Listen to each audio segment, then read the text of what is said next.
បាទជំរាបសួរពុកម៉ែបងប្អូននៅក្នុងសង្គម YouTube ទាំងអស់ថ្ងៃនេះខ្ញុំមានបានបញ្ចែករំលែកនៅបទពិសោធន៍ធ្វើទឹកស៊ុបគុយទាវដែលមានរសជាតិឆ្ងាញ់សម្រាប់បងប្អូនដែលមិនធ្លាប់ដឹងមិនធ្លាប់ចេះតែណាបងប្អូនគឺខ្ញុំមានការបង្ហាត់ហ្នឹងឯងតែបងគឺយើងមានទឹកស៊ុបហើយយើងយកឆ្អឹងជ្រូករបស់យើងដែលមានឆ្អឹង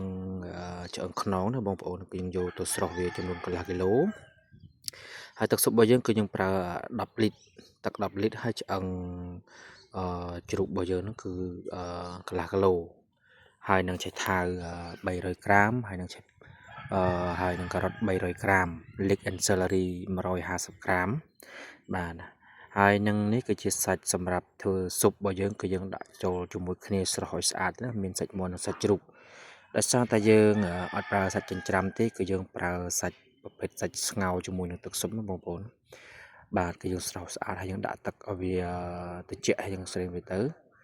បាទហើយយើងដាក់ចូលនៅទឹកស៊ុបដែលមានពុះហើយប៉ុណ្ណឹងហើយគឺយើងដាក់ទឹកឆ្អឹងស៊ុបចូលមកបងប្អូនហ្នឹងហើយ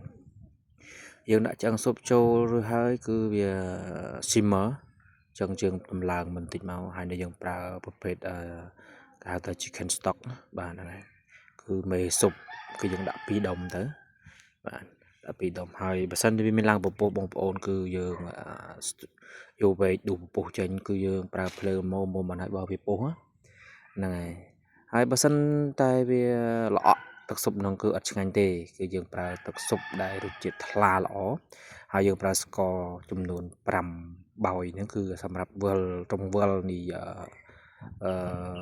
ទង្វើសនេះគ្រឿងផ្សំរបស់យើងហ្នឹងឯង5បាទហើយយើងប្រើchicken powder របស់ខ្មែររបស់យើងគឺយើងប្រើ4កន្លះបាទគឺខ្ញុំធ្វើមួយជូនបងប្អូនអត់លឿនបាទ4កន្លះហើយយើងចាក់ចូលទៅណាបាទចាក់ចូលក្នុងទឹកស៊ុបទៅទឹកស៊ុបយើងគឺខ្ញុំបញ្ជាក់មកទៀតគឺ10លីត្រហ្នឹងហើយអំបិលកន្លះ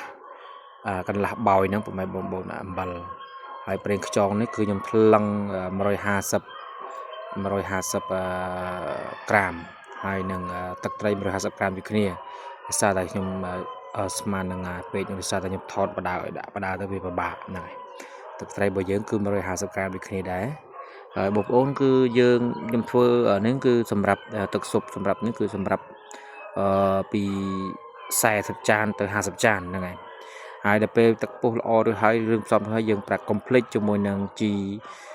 អាណាជាមួយនឹងស្លឹកខ្ទឹមដាក់ចូលដើម្បីឲ្យវាមានជាតិឈ្ងុយបើពុកម៉ែបងប្អូនមានជីបន្សុយក៏ដាក់ចូលថែមទៅគឺល្អហើយអញ្ចឹងណាម៉ែយើងរងាស់វាតិចទៅយើងរងាស់វារហូតដល់ទឹកជីបន្សុយជីអាណានេះវាក្លិនឈ្ងុយល្អហើយចាំបងប្អូនស្រង់វាចេញទៅដោយសារតែដាក់យូរទៅវាលលួយអាហ្នឹងលេខ celery យើងស្រង់ចេញឲ្យគ្នាហ្នឹងឯងគឺការធ្វើរបស់យើងនេះគឺយើងរងាស់ទឹកឆ្អឹងស៊ុបដល់ពេលតែវាផុយល្អហើយគឺវាខ្សោះចេញសាច់ល្បេះចេញមកបាទហើយកាទៀវរបស់យើងគឺយើងប្រើសណ្តែកបដោសជាមួយនឹងស្ពៃក្តោបជាមួយនឹងស្ពៃចង្កឹះហើយនឹងកាទៀវ2ដុំ